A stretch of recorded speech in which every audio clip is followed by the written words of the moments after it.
حضرت ابن حجر نے الزواجر کے اندر ایک روایت لکھی ہے. وہ فرماتے ہیں جو شخص نماز ترک کرتا ہے اس کو بہت ساری رسوائیاں ہیں. وہ کہتے ہیں پہلی بات تو یہ ہے کہ اس کی عمر میں برکت اٹھا لی جاتی ہے. دوسری بات اس کے چہرے سے صالحین کا نور اتار لیا جاتا ہے. تیسری بات وہ کوئی بھی عمل کرے اس کا ثواب نہیں ملتا اسے.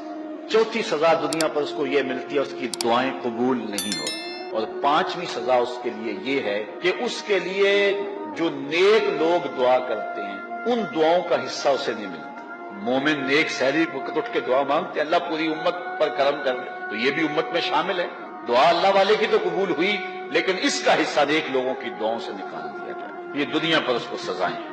اور جب وہ مرنے لگتا ہے نزا کے وقت تین اس کو سزائیں ملتی. ایک تو بھوکا مرتا ہے, دوسرا پیاسا مرتا ہے, تیسرا ذلیل ہو کے مرتا ہے. اور قبر کے اندر اس کو تین سزائیں ہیں. حضرت امام ابن حجر کہتے ہیں ایک تو اس کی قبر تنگ کر دی جائے حتیٰ کہ ادھر والی پسلیاں ادھر اور ادھر والی پسلیاں ادھر. دوسرا اس کی قبر میں آگ ڈالی جائے گی. جو اللہ کے حضور نہیں چھپتا اس کی قبر اس لائق ہے کہ اس میں آگ ڈالی جائے. اور تیسری اس کے اوپر ایک اژدہا مسلط کر دیا جائے گا جس کا نام ہے شجاع الاقرع. اور جب وہ ڈنگ مارے گا تو 70 گز تک وہ شخص زمین میں دنس جائے گا اور وہ مسلسل یہ ڈنگ مارتا رہے. اور کہا کہ تین سزائیں اس کو حشر میں پہنچیں گی. ایک تو اس کا حساب سختی سے لیا جائے گا. دوسرا اللہ تعالیٰ جل شانہ اپنے قہر و غضب کا اس پہ اظہار کرے. اور تیسری اس کو سزا یہ دی جائے گی کہ اس کو جہنم میں ڈال دیا جائے گا. میں اور آپ آج کی اس بزم میں یہ پختہ عزم کر کے اٹھیں کہ آج ہم خود بھی اور اپنی اولاد کو بھی اپنے دوستوں کو بھی. میرے والد گرامی فرمایا کرتے تھے جس سے دوستی ہونا اس کی انگلی پکڑ کے دین کی راہ پہ لے آؤ. یہ دوستی کا حق ہے. اس کے لیے آپ بہت کچھ کرتے ہیں لیکن اگر اس کو دین نہیں دیا تو کچھ بھی نہیں دیا. کوشش کرو میرا دوست ہو اور جہنم میں جائے. والدین بچے کے مستقبل کے لیے کتنی کوشش کرتے ہیں, لاکھوں روپیہ لگاتے ہیں مستقبل ٹھیک ہو جائے. یونیورسٹیوں کے اندر کالجوں کے اندر کتنی بھاری فیسیں بھرتے ہیں. میں نے دیکھا بوڑھا باپ اپنی کمر پہ بوریاں لاد کے مزدوری کرتا ہے. مائیں اپنا زیور بیچ رہی ہیں کہ اولاد پڑ جائے. میاں اتنا کچھ کیوں کر رہے ہو جی مستقبل ٹھیک ہو جائے. یہ مستقبل کتنا ہے 20-25 سال کا. اور جو اصل مستقبل ہے اس کی فکر ہی نہیں کسی. اصل مستقبل تو وہ ہے. اللہ اکبر.